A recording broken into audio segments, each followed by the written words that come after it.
warahmatullahi wabarakatuh. Selamat siang, salam sejahtera untuk kita semua. Kembali lagi di podcast Kejaksaan Negeri Cilegon. Salam baja, berani, adil, jujur, akuntabel, dan humanis. Yeay. Selamat siang Pak Dana. Selamat siang. Selamat Ibu siang Desi. Bapak. Sehat? Alhamdulillah. Harus sehat. Harus sehat ya. Jadi Kak Yona, ini di depan kita ini siapa nih? Kira-kira bintang tamu Pak Dana ini dari mana sih? Oke.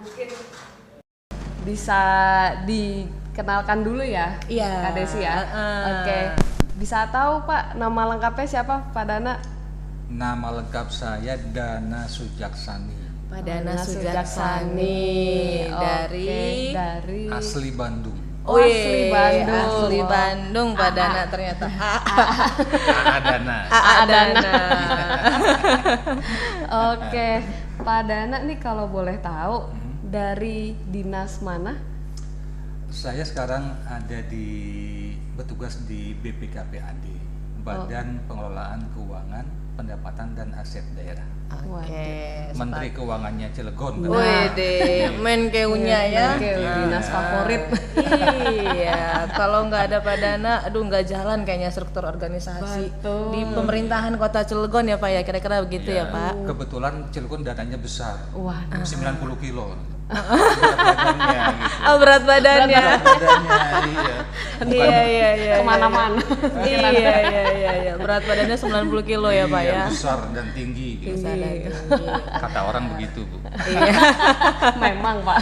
Jadi Sobat Baja, siang hari ini kita kedatangan Pak Dana dari Dinas BPKD ya Pak ya. Betul. Pendapatan aset daerah khusus Kota Cilegon. Nah, kira-kira Kak Yona ini kita akan ngulik-ngulik tentang apa sih dengan Pak Dana ini? Karena kita udah bookingnya ini bintang tamu kita ini udah dari sebelum Lebaran kayaknya ya. Jadwalnya padat ya. Jadwalnya padat. ya. Iya. Oke, Pak Dana kalau boleh tahu ini jadi kepala BPKAD sejak kapan ya? Saya dilantik di bulan Agustus 2021. Oh, 21. Jadi saat ini sudah hampir 2 tahun lebih ya. Wow. Dan ini sudah pengalaman posisi saya yang kesekian kali. Karena memang pengalaman birokrasi saya ini sejak tahun 88. Oh, mulai berkarir ya. 88 sebagai CPNS, kemudian tahun 90 saya penempatan di Kabupaten Serang. Waktu itu masih masuk Jawa Barat ya. Wilayah 1 Banten. Iya. Kemudian menjadi Kota Cilegon tahun 99. Oke. Jadi ya masa kerja saya sampai saat ini sudah 30 tahun lebih. Iya. Luar biasa ya. Nggak jauh-jauh dari pemerintahan Pak ya. Iya. Dan Berputar. aslinya orang Bandung atau orang Bandung tadi Pak ya? Bandung. Ya. Jadi kurang lebih sudah 2 tahun menjabat sebagai kepala badan ya Pak ya, Betul, ibaratnya ya. Nah, kalau di BPKAD ini Pak Dana, kegiatannya sekarang apa sih? Lagi yang inovasinya apa, atau kegiatan yang lagi dilaksanakan ini apa? Jadi di kami ini memang nomenklatur OPD-nya panjang, Badan Pengelolaan Keuangan, Pendapatan dan Aset Daerah. Jadi dalamnya itu ada bidang akuntansi, ada bidang anggaran, ada bidang pemendaharaan, bidang pajak, bidang aset dan sekretariat. Wow. Kalau di daerah lain ini sudah dibagi 2, ada bidang badan pendapatan dan ada badan pengelolaan keuangan daerah. Tapi di Cilegon masih satu ya OPD. Pak ya.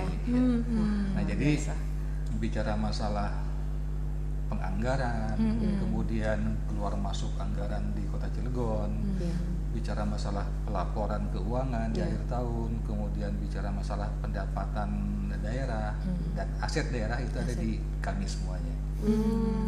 Dan ini kebetulan ya kalau bicara 5 hal tadi ini tidak berhenti, setiap tahun terus berputar ya.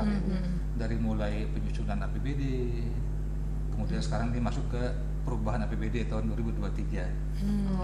Sisi lain kita terus menggali pendapatan pendapatan, kemudian menata usaha aset, dan lain-lain. Nah, bicara aset ini agak menarik Bu Desi, karena Kota Cilegon ini adalah pecahan dari Kabupaten Serang.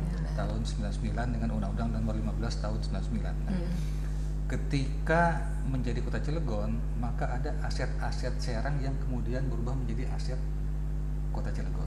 Ya. Dulu ketika masih namanya desa Kabupaten Serang, ada yang namanya tanah bengkok, tanah titisara. Ya. Ketika berubah menjadi Kota Cilegon, itu semuanya menjadi aset Kota Cilegon. Ya. Nah ini masalah timbul ketika dulu contoh SD Impres, pernah dengar ya SD Impres? Iya. Dulu itu SD Impres itu yang penting ada lahannya, dibangun SD, dibangun gedung SD. Ya. Nah sekarang timbul masalah ketika ahli warisnya ini belum dijual oleh orang tua saya. Dalam arti bahwa alasaknya dulu tidak lengkap. Nah, ini masalah saat ini. Atau kemudian kami diwariskan oleh lahan-lahan yang memang tidak ada surat sertifikatnya atau AJP-nya dan sebagainya. Nah, ini menjadi tugas kami sekarang menata usaha, menertibkan aset-aset dari peralihan Serang zaman dulu.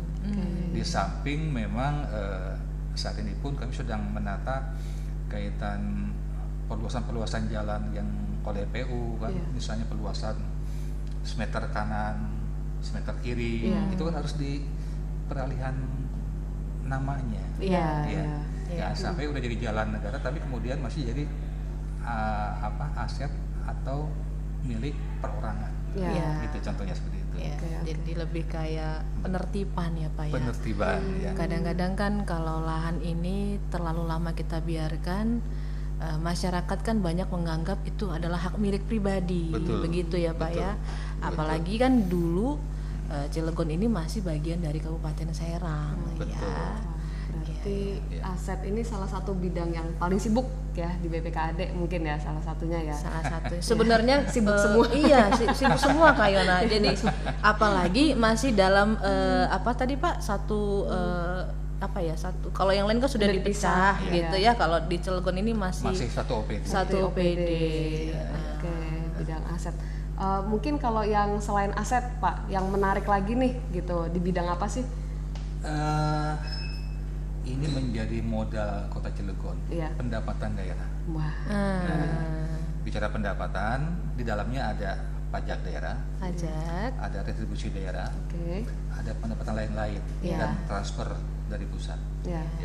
Ini menjadi andalan kami untuk bisa membangun Kota Cilegon. Nah, dari tahun ke tahun target pendapatan Cilegon naik terus. Alhamdulillah. Nah, ini berarti tugas kami untuk terus menggali potensi pendapatan di Kota Cilegon. Caranya gimana? Intensifikasi pajak dan ekstensifikasi pajak. Gitu ya. Karena contoh Cilegon itu andalannya industri. Yang memang ada sejak zaman Kabupaten Serang industri itu. Di dalamnya ada PPC, ada PBBP2, dan PPHTB kalau ada transaksi. Gitu. Ini menjadi perhatian, menjadi konsen kami. Kalau bicara masalah pajak, hotel, restoran, kemudian reklame itu bagi kami itu kurang signifikan. Karena kita cenderung kepada bukan daerah kunjungan wisata. Beda dengan Serang. Weekend pasti hotel penuh. Restoran pasti penuh. Di Anyer, atau daerah Puncak. Daerah Ciwidey atau mana? Tadi saya contohkan bahwa Cilegon bukan daerah wisata. Seperti Anyer atau Lembang atau Ciwidey sehingga saya katakan bahwa pajak restoran, pajak hotel tidak terlalu signifikan untuk kita kejar. Tetapi kita fokus kepada yang ada di industri. Contoh kenaikan EJOP yang selama ini 3 tahun nggak pernah naik ini. Penyesuaian lah, penyesuaian harga tanah yang di industri. Jangan sampai antara industri kemudian perumahan dan pemukiman itu sama semuanya. Nggak adil itu. Kita bedakan itu. Kita kerjasama dengan BPN. Ada yang namanya zona nilai tanah, ZNT. Itu ketahuan industri ini berapa sih harga pasarnya. Di Merak misalnya, di Merak atau Ciwandan, Citaki, berapa harga pasarnya. Kemudian di perumahan mewah di JLS misalnya, berapa harga pasarnya. Atau di pemukiman berapa harga pasarnya. Itu kelihatan. Nah, intinya adalah jangan sampai bahwa industri, perumahan dan pemukiman itu sama. Kita bedakan itu. Ya, itu contohnya seperti itu. Kemudian juga dari sisi industri, Cilegon masih menjadi incaran investor. Investor. Di kita banyak kawasan industri, kemudian juga di Cilegon banyak merger antar industri dan lain halnya. Ini menjadi potensi BPHTB buat kita. BPHTB.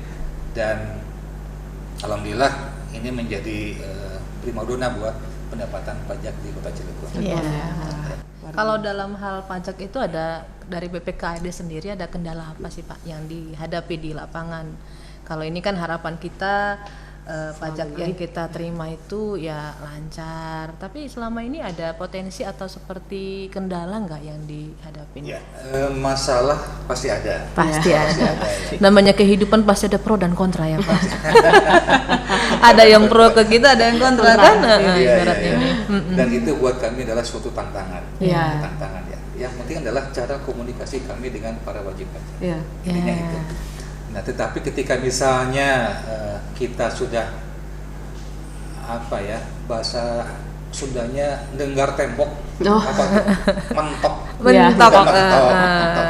Kita komunikasi dengan teman-teman di kejaksaan, pendampingan. Saya punya pengalaman menarik dulu tahun 2013. Saya dinas perhubungan, ada piutang pajak retribusi pelabuhanan 4M, 4 miliar waktu itu. Saya minta pendampingan kejaksaan, kita komunikasi, koordinasi, turun ke lapangan. Alhamdulillah bisa ketarik 2M. Alhamdulillah ya menambah. Di luar memang ada agen-agen pelayaran yang sudah tutup, sudah bangkrut, yang memang tidak bisa kita tagih lagi.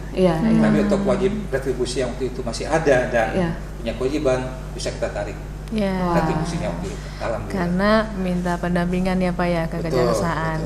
Jadi sedikit kita ingatkan teman-teman sobat Bajaj sekalian ya terkait peran dan pentingnya ibaratnya kejaksaan di tengah-tengah masyarakat itu tidak hanya dalam hal penuntutan saja ya Pak ya, tidak dalam hal hanya persidangan dan menuntut orang Pak, ternyata kewenangan lain yang kejaksaan punya itu bisa ada dalam hal pendampingan ya Kak Yona ya, kira-kira gitu ya, humanis. Iya. Nah, berkaitan tadi Pak Dana sudah ada singgung sedikit terkait ternyata ada peran kejaksaan gitu ya Pak. Kalau selama menjabat 2 tahun ini Pak Dana sebagai kepala ya BPKAD, sinergitas dengan kejaksaan sudah sampai mana Pak? Apa kegiatan yang sudah kita dampingi tahun lalu itu seperti apa gitu kira-kira? Sudah ada beberapa kegiatan yang kita minta pendampingan ke kejaksaan yang masih menggantung itu kaitan gedung X Matahari. Salah satunya itu. Karena memang masih kasasi masih upaya hukum Pak. Ketepatan saya masih kemarin itu di bidang datun Pak ya. Dan memang sisi lain masyarakat bertanya, Pak Wali ini gedung Matahari mau diapain nih? Karena di tengah kota, strategis, tapi seolah tidak digarap oleh pemerintah kota. Padahal masih dalam proses upaya hukum. Tapi kita akan konsen itu. Kemudian yang lainnya seperti kasus tanah di Panggung Rawi. Ya, ini baru kita mulai dengan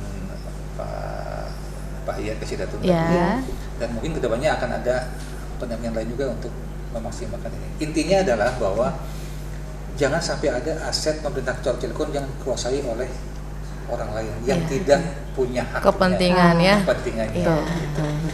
Sama ini tahun lalu juga kita ada terkait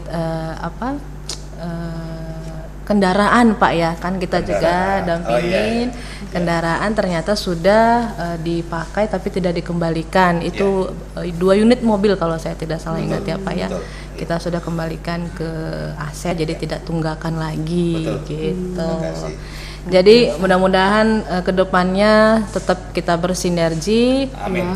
Nah untuk Pak Dana sendiri, kira-kira kedepannya pesan dan kesannya apa Pak untuk khususnya ya Kejaksaan Negeri Cilegon, karena Bapak kan sudah 2 tahun jadi Kepala BPKAD Kota Cilegon. Nah kedepannya apa nih kira-kira harapan, pesan dan kesan untuk Kejaksaan Negeri Cilegon gitu Pak? Ya. Baik, terima kasih. Harapan saya tentunya pertama sinergitas kita terus bisa kita lanjutkan. Ya. Dan ini menjadi penting buat kami dalam rangka penertiban aset tadi atau kemudian optimalisasi pendapatan Kota Cilegon. Ya. Kemudian saya pun apresiasi perjalanan saat ini yang sudah lebih humanis. Humanis, ya. Baja. Sesuai slogan kita Pak. Betul. Saya baru lihat pas saya tadi ke depan menghadap ke customer service, saya kan duduk Pak. Bapak mau ngopi, mau ngeteh. Aduh, saya nggak kedua-duanya nih. Saya bingung kan, saya harus ada air putih aja lah, yang tengah-tengah aja. Artinya ada upaya pelayanan yang optimal dari kejaksaan kepada masyarakat. Siapapun masyarakat itu. Ini menjadi hal penting buat kami. Dan satu lagi yang saya mungkin saya akan bantu juga. Bu Kejati pernah mengatakan kita akan ada ruang baca, sudut baca. Itu saya udah janji ke beliau, Bu, saya nanti akan bantu buku. Alhamdulillah. Terima kasih banyak dengan Pak Dana. buku itu apapun judulnya menjadi pengetahuan buat masyarakat yang berkunjung ke Kejaksaan Cilegon. Untuk memang dengan Ibu Kajari yang baru ini ada banyak inovasi Pak kita, termasuk tadi yang Pak Dana sampaikan, kita ada sudut baca itu pojok literasi Pak, nanti ada perpustakaan, itu memang sudah ada beberapa bukunya dan nanti sedang proses untuk pemenuhan buku biar lengkap gitu Pak. Jadi manfaatnya tidak hanya untuk intern pegawai kejaksaan, tapi kita bisa mengajak siswa dari SMP ataupun SMA, SD untuk berkunjung ataupun mahasiswa ya Kak Yona ya, untuk baca gitu Pak. Amin. Luar biasa. Jadi hal-hal yang positif ya Pak ya terkait pendampingan kita selama ini ya Pak ya. Alhamdulillah. Oke. Benar-benar sangat berkesan ya Pak ya, yang awalnya dari Dinas PU sekarang alhamdulillah jadi Kepala BPKAD, semua ada kesan baik di Kejaksaan Negeri Cilegon. Alhamdulillah. Harapan kita juga ke depannya Pak, mudah-mudahan pendampingan ataupun sinergitas kita antara kejaksaan, kemudian BPKAD ataupun Pemkot khususnya ya bisa tetap terjalin dengan baik. Gitu. Kira-kira yang penting satu moto hidup saya. Bisa bermanfaat buat orang lain. Wah, luar biasa. Luar biasa. Itu moto Pak ya. Moto. Mantap. Luar biasa. Ya. Jadi sobat baja sekalian, ternyata Pak Dana ini sebagai Kepala BPKAD Kota Cilegon mempunyai tugas dan tanggung jawab yang banyak ya Pak ya, beban di pundak mengenai keuangan Kota Cilegon ya kan. Tapi beliau tetap menjalankan tugasnya dengan baik dan tetap memberikan sumbangsi dan mempunyai moto apa Pak tadi? Bermanfaat buat orang lain. Bermanfaat buat orang lain. Alhamdulillah itu moto yang sangat mulia sekali ya Kak Yona ya. Benar-benar. Kira-kira ada yang mau disampaikan lagi Pak untuk rekan-rekan sobat baja sekalian? Saya ingin menyampaikan pemeo dari pimpinan kami Pak Wali. Jadi ketika kita menanam padi pasti tumbuh rumput. Tetapi ketika kita menanam rumput belum tentu tumbuh padi. Artinya bahwa kita harus meraih akhirat. Insya Allah dunia akan dapat. Tapi kalau kita hanya meraih dunia saja, akhirat belum tentu dapat. Luar biasa, benar. Jadi kita sudah berbuat baik saja belum tentu hasilnya baik. Gitu kan Pak. Apalagi kita tidak berbuat baik, nah, sudah dipastikan hasilnya tidak baik. Itu ya sobat baja sekalian. Ya, bincang-bincang kita siang ini dengan Pak Dana sangat luar biasa sekali, kita mendapatkan informasi, pengetahuan yang memang beliau ini mempunyai dedikasi yang baik untuk pemerintahan Kota Cilegon. Harapan kita ke depannya juga kita mempunyai sinergitas yang baik dengan BPKAD ataupun pemerintahan Kota Cilegon. Itu saja Bapak. Terima kasih Pak Dana untuk kehadirannya di podcast Kejaksaan Negeri Cilegon. Terima kasih. Mudah-mudahan tidak kapok ya kita undang Kak Yona ya untuk sharing berbagi pengalaman, pekerjaan, motivasi hidup gitu. Amin, insyaallah. Selamat kembali bertugas dan sukses dan semakin sukses selalu. Amin. Oke Bapak, terima kasih Pak Dana. Oke sobat baja sekalian, demikian podcast kita siang hari ini. Nantikan bintang tamu berikutnya yang tidak kalah seru pastinya. Kami pamit undur diri. Wassalamualaikum warahmatullahi wabarakatuh. Dadah Baja.